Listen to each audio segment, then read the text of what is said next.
Hello everyone, this is Soma here and welcome to build career channel.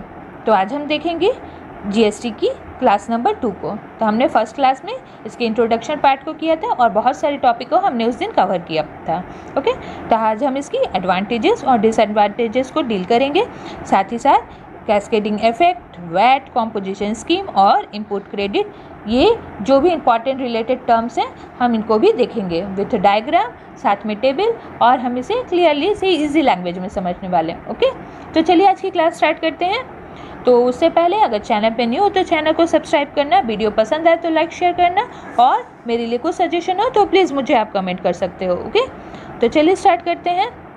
तो GST की जो first class है, मैं इसकी लिंक मैंने आई बटन में प्रोवाइड कर दी है, आप जाकर उन्हें चेकआउट कर सकते हो। ओके, तो एडवांटेजेस क्या है जीएसटी की, पहले हम पॉइंट वाइज देख लेते हैं, उसके बाद हम वन बाई वन इसे डील करने वाले हैं। First number, the cascading effect of tax is eliminated bye GST. तो जीएसटी के थ्रू कैस्केडिंग इफेक्ट जो टैक्स की थी उसको हटा दिया गया है। Point number 2, for GST registration the threshold is high. GST registration के लिए जो उसकी लिमिट है उसको हाई कर दी गई है। Point number 3, for small businesses there is a composition scheme. जो स्मॉल बिजनेस है उनके लिए कॉम्पोजिशन स्कीम लाई गई है। फोर्थ है easy and simple online procedure. तो जीएसटी की जो ऑनलाइन प्रोसीजर है वो बहुत ईजी सिंपल है। Point number 5, there is less number of compliances. GST में जो फॉर्मेलिटीज़ है वो कम है। Point number 6, more improvement in the efficiency of logistic. तो जीएसटी के आने के बाद लॉजिस्टिक की इफिशियंसी में और भी इम्प्रूवमेंट आई है। Point number 7, for e commerce operator there is defined treatment for them. तो जीएसटी में डिफाइन की गई है ई कॉमर्स ऑपरेटर की जो ट्रीटमेंट होगी, उसके लिए क्या प्रोसेस होगी, ये उसमें डिफाइन की गई है। Ease of doing business, point number 8। तो डिसएडवांटेजेस क्या है जीएसटी की, GST impact on IT sector. Point number 2, higher tax burden on SMEs. SMEs मतलब small medium enterprises. Point number 3, increment of cost due to purchase of software. Point number 4, GST also increases burden of operational cost. Point number 5, being GST compliant. चलिए one by one deal करेंगे। The advantages, point number 1, the cascading effect of tax is eliminated by GST. तो GST को design किया गया है, जितने भी indirect taxes हैं उनको मर्ज कर एक कॉम्प्रिहेंसिव इनडायरेक्ट टैक्स इसे बना दी गई है। ओके, तो ये रिमूव करता है कैस्केडिंग इफेक्ट ऑफ टैक्स को। कैस्केडिंग इफेक्ट मतलब टैक्स ऑन टैक्स, मतलब टैक्स के ऊपर टैक्स। चलिए समझते हैं टैक्स ऑन टैक्स क्या है, कैस्केडिंग इफेक्ट क्या है। तो चलिए एग्जांपल के थ्रू हम समझेंगे इसको। इजी एग्जांपल लूँगी, ज़्यादा डिफिकल्ट मैं कुछ नहीं करने वाली हूँ यहाँ पे। ओके, तो हमें समझने से मतलब है, हम समझेंगे। तो मतलब मान लीजिए कि मिस्टर ए एक प्रोड्यूसर है, वो एक शॉप प्रोड्यूस करते हैं, कंपनी चलाते हैं। ओके, तो ये क्या प्रोड्यूस करते हैं, शॉप प्रोड्यूस करते हैं। तो उनकी जो प्रोडक्शन कॉस्ट लगती है वो 10 रुपीज़ लगती है।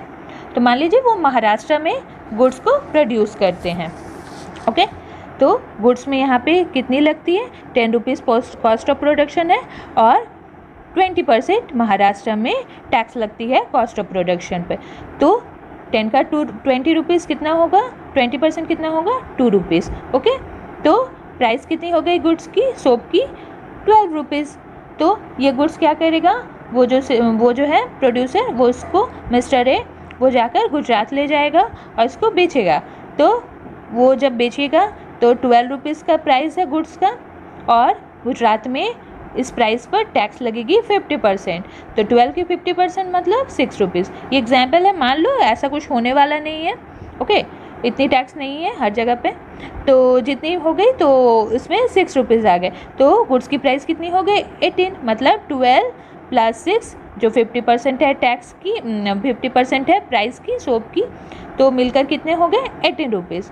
तो दोनों जगह पे कितनी कितनी टैक्स देनी पड़ी, एक जगह 2 रुपीज़ टैक्स देनी पड़ी महाराष्ट्र में, और एक जगह पे 6 रुपीज़ टैक्स देनी पड़ी गुजरात में। तो दोनों को मिलाकर कितने हो गए, 8 हो गए।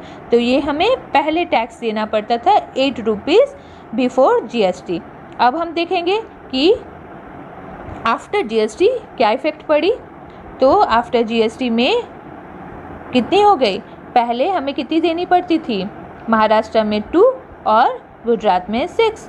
तो टैक्स है, ये ध्यान रखिएगा, टैक्स। ओके, तो अब जो हमें गुजरात में 6 रुपीज़ देनी पड़ रही थी उसको हम उससे हम माइनस कर देंगे महाराष्ट्र वाली टैक्स को, तो हमें अब सिर्फ 4 रुपीज़ की ही बर्डन होगी। ओके, तो ये क्या था, ये थी जीएसटी के आने के बाद कैस्केडिंग इफेक्ट को इसने रिड्यूस कर दिया।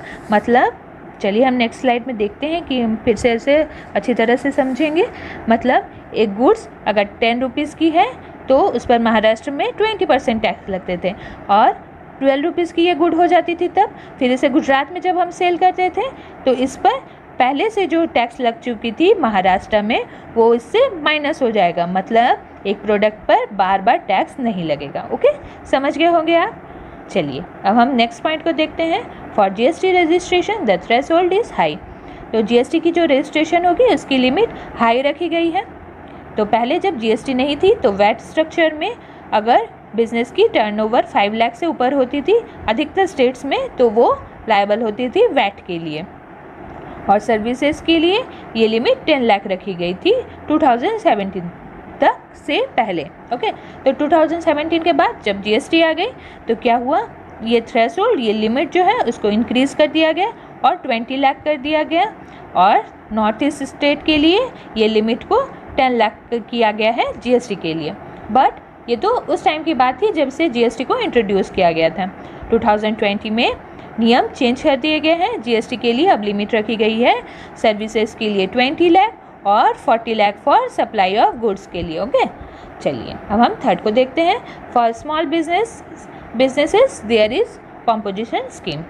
तो जो स्मॉल बिजनेस हैं उनके लिए कॉम्पोजिशन स्कीम रखी गई है। तो हम अब कॉम्पोजिशन स्कीम को भी समझेंगे। तो जीएसटी में जो बिजनेस जिनकी टर्नओवर 1 करोड़ है बीच है, 1 करोड़ के बीच है, 1.5 करोड़ के बीच है, और नॉर्थ ईस्टर्न स्टेट के लिए या हिमाचल प्रदेश के लिए ये लिमिट 75 लाख है, तो वो कैटेगरी में होगी किसके, स्मॉल बिजनेसेस के। और ये स्मॉल बिजनेस अपॉर्चुनिटी प्रोवाइड करती है लो टैक्स पे करने के लिए थ्रू कॉम्पोजिशन स्कीम। तो हम इसे कॉम्पोजिशन को समझेंगे कि क्या है ये कॉम्पोजिशन स्कीम। ओके, तो यहाँ पे आई थिंक यहाँ पे एक चीज़ रॉन्ग मैंने लिख दी है, तो ध्यान रखिएगा। ओके, सॉरी फॉर दैट, यहाँ पे कॉम्प्लायंस नहीं होगा, कॉम्पोजिशन स्कीम होगी। ओके, कॉम्पोजिशन स्कीम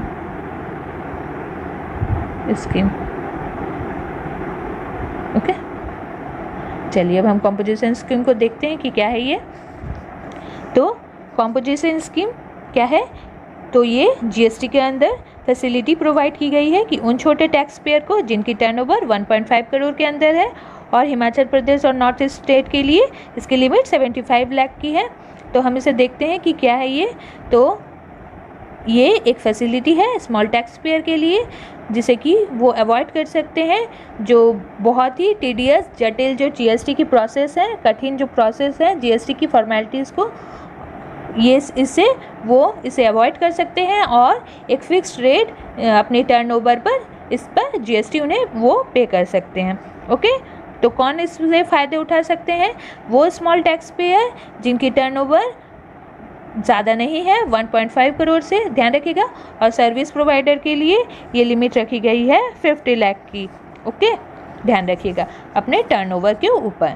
तो चलिए नेक्स्ट स्लाइड देखते हैं। Who can not take benefit of composition scheme.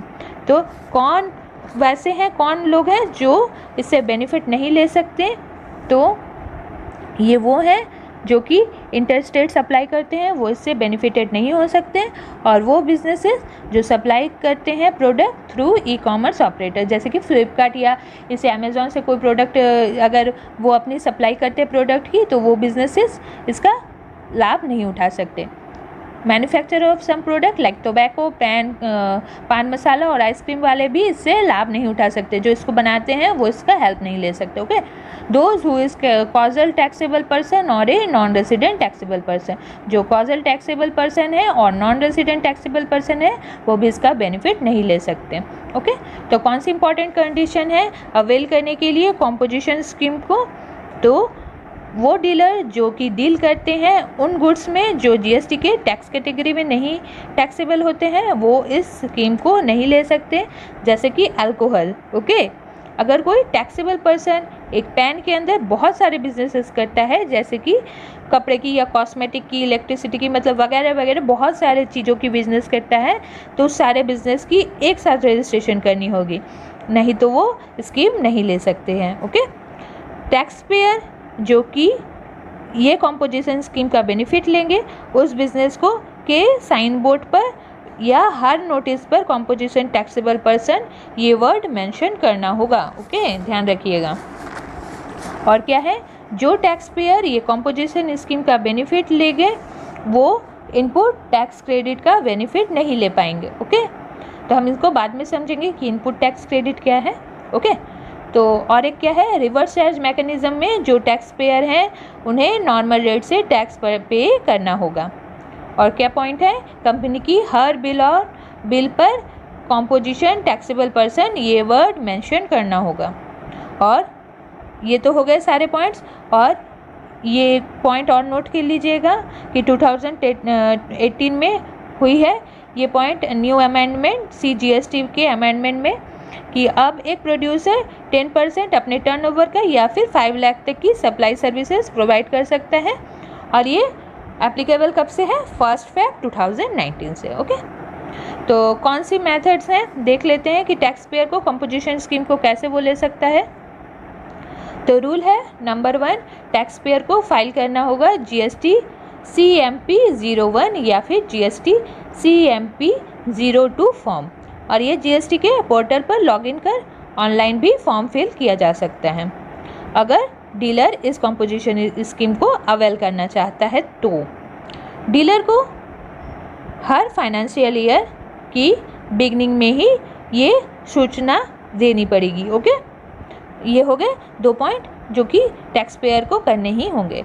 तो अब क्या क्या पॉइंट है, कौन से डॉक्यूमेंट चाहिए कॉम्पोजिशन डीलर को अपने प्रोडक्ट की सप्लाई के वक्त। तो कॉम्पोजिशन डीलर को कौन से डीलर जो कि कॉम्पोजिशन स्कीम का फ़ायदा ले रहे हैं वो टैक्स इनवॉइस को इशू नहीं कर सकते, क्योंकि एक कॉम्पोजिशन डीलर क्या करेगा, कॉम्पोजिशन डीलर जो है वो अपने कस्टमर को टैक्स नहीं चार्ज कर सकता, उस डीलर को खुद ही अपने टैक्स देने पड़ेंगे अपनी पॉकेट से। ओके, बट उस डीलर को बिल ऑफ सप्लाई इशू करनी होती है। कॉम्पोजिशन डीलर को मैं इसको हटा देती हूँ, नहीं तो आपको दिखेगा नहीं। कॉम्पोजिशन डीलर को बिल्स ऑफ सप्लाई के ऊपर composition taxable person not eligible to collect tax on supplies, ये वर्ड जो ये पूरी लाइन है इसे मेंशन करनी पड़ेगी। ओके, तभी वो अपनी सप्लाई कर सकता है। GST रेट और फॉर कॉम्पोजिशन स्कीम, तो कहाँ कौन सी GST रेट है कॉम्पोजिशन स्कीम के लिए देखते हैं। बिजनेस टाइप है गुड्स ट्रेडर्स एंड मैन्युफैक्चरर के लिए कितनी है, SGST है 0.5%, मतलब स्टेट GST और सेंट्रल GST भी सेम है, तो दोनों को मिलाकर हो गए 1%। रेस्टोरेंट जो कि अल्कोहल सर्व नहीं करते उनके लिए SGST है 2.5% और CGST है 2.5%, दोनों को मिलाकर हो गए 5%। तो और सर्विसेज प्रोवाइडर्स जो हैं वो 3% पे करेंगे, SGST CGST 3%, दोनों को मिलाकर 6% हो गए। ओके, तो कौन से रिटर्न फाइल करने होंगे कॉम्पोजिट डीलर को, चलिए देखते हैं। तो कॉम्पोजिट डीलर को फाइनेंशियल ईयर के हर क्वार्टर के एंड में 18 तारीख को टैक्स को पे करना होगा CMP 08 फॉर्म के थ्रू। ओके, साथ में 2019-20 फाइनेंशियल ईयर से ये स्टार्ट हुआ है कि कॉम्पोजिट डीलर के एक एनुअल रिटर्न भी फाइल करने होंगे और इसका फॉर्म है GSTR 4। ओके, तो इसको इतनी भी इजी पॉइंट नहीं है, एक बार ध्यान में ज़रूर रखिएगा, 2 बार पढ़िएगा तो हाँ मुझे लगता है कि आपको ये समझ में आ जाएगा। तो 31 दिसंबर को भी एक एनुअल रिटर्न फाइल करनी होगी जो कि फाइनेंशियल ईयर 2020-21 से स्टार्ट हुआ है। ओके, तो ये तीनों पॉइंट इंपॉर्टेंट है, ध्यान रखिएगा। चलिए मेरिट्स और डिमेरिट्स देखते हैं कॉम्पोजिशन स्कीम की क्या है। तो मेरिट्स क्या है, टैक्स लायबिलिटी लो हो गई है रेगुलर डीलर से, बर्डन भी मेंटेनेंस की, जो बुक्स ऑफ रिकॉर्ड्स मेंटेन करनी पड़ती थी, इनवॉइसेस की इशुएंस और रिटर्न को ध्यान में रखनी पड़ती थी, वो भी इसकी बर्डन रिड्यूस हो गई है। और ये हाई लिक्विडिटी बिजनेस को प्रोवाइड करती है क्योंकि GST लेस हमें प्रोवाइड करनी पड़ती है और इससे ज़्यादा फंड अवेलेबल होते हैं फॉर इन्वेस्टमेंट और अपने बिजनेस के ऑपरेशन के लिए। ओके, तो डीमेरिट्स क्या है, अंडर कॉम्पोजिट स्कीम डीलर को अलाउ नहीं है इंटर स्टेट ट्रांजेक्शन करने की, इनपुट टैक्स क्रेडिट का वो क्लेम नहीं कर सकते, जो गुड्स हैं वो एग्जेम्प्ट है, जो इस लिस्ट से मतलब कि अल्कोहल वो उसकी सप्लाई नहीं कर सकते अगर ये इसका फ़ायदा लेना चाहे कंपोजिट स्कीम का तो। और ई कॉमर्स बिजनेस भी वो इस्टेब्लिश नहीं करना चाहते अगर वो कंपोजिट स्कीम का बेनिफिट लेना चाहते हैं तो। ओके, और क्या है, easy and simple online procedure. तो जीएसटी की प्रोसीजर सिंपल है क्योंकि ये ऑनलाइन होती है, तो जो कंप्लीट प्रोसीजर है वो ऑनलाइन फॉर्म में होती है, रजिस्ट्रेशन से रिटर्न फाइलिंग तक। तो जो स्टार्टअप बिजनेस के लिए है वो अगर बहुत सारे वैट, एक्साइज और सर्विस टैक्स रेगुलेशन रजिस्ट्रेशन के लिए इतनी झमेला नहीं करना चाहते, इतनी फॉर्मेलिटीज़ फुलफिल नहीं करना चाहते, तो उनके लिए बहुत ईजी हो गई है। Okay, there is lesser number of compliance. ये जीएसटी आने से पहले क्या थी, वैट थी, सर्विस टैक्स थी और एक्साइज थी। इसके लिए रिटर्न फाइलिंग करनी पड़ती थी और अलग अलग सबके लिए अलग अलग जो भी फॉर्मेलिटीज़ थी, लीगल प्रोसीजर थे, वो सारे करने पड़ते थे। एक्साइज के लिए रिटर्न की फाइलिंग मंथली होती थी। सर्विस के लिए अगर वो प्रोप्राइटरशिप या पार्टनरशिप बिजनेस में है तो रिटर्न फाइलिंग क्वार्टरली होती थी, और लिमिटेड लाइबिलिटी पार्टनरशिप या फिर कंपनी के लिए ये मंथली होती थी। और वैट के लिए क्या होती थी, अलग अलग स्टेट में अलग अलग होती थी।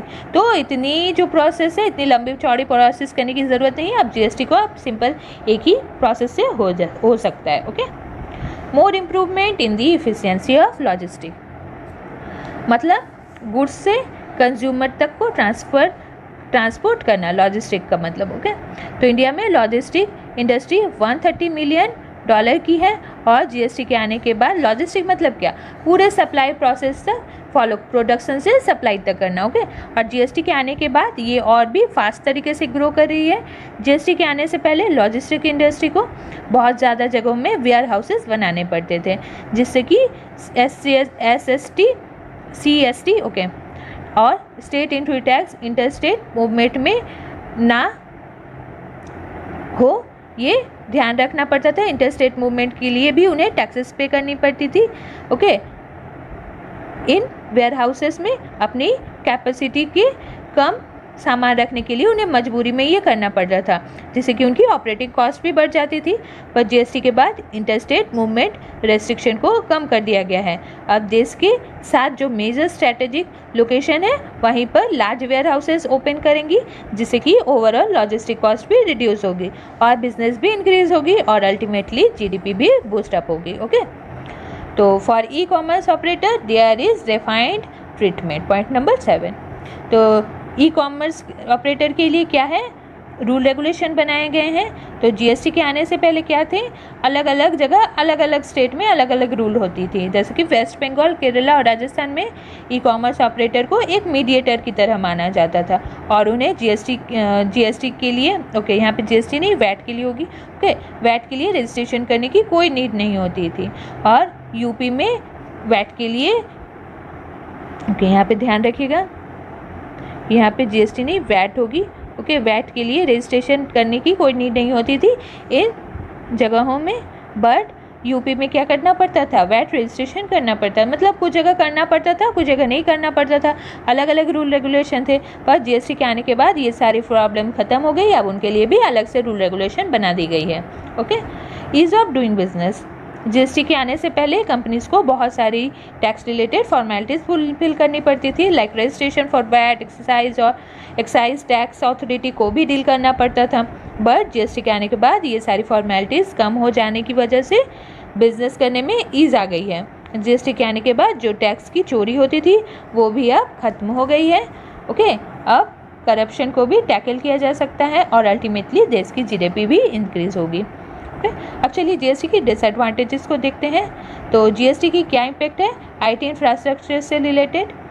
तो जीएसटी की जो कंप्लीट प्रोसेस है वो आईटी यानी इंफॉर्मेशन टेक्नोलॉजी से रिलेटेड है, और इंडिया की हर स्टेट आईटी एफिशिएंट अभी नहीं हुई है। आईटी मतलब इंफॉर्मेशन टेक्नोलॉजी, और ये श्योर आप नहीं कह सकते कि हर स्टेट इससे मतलब इफिशिएंटली इसे कर सकती है वर्क।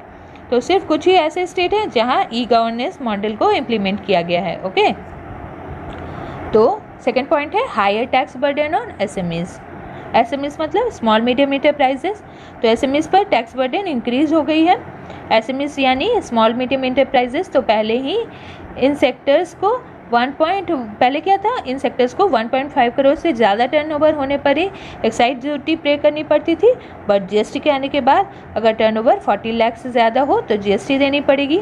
तो इससे स्मॉल मीडियम इंटरप्राइजेस की टैक्स बर्डन काफ़ी इंक्रीज हो गई है। Okay, increment of cost due to installation of software.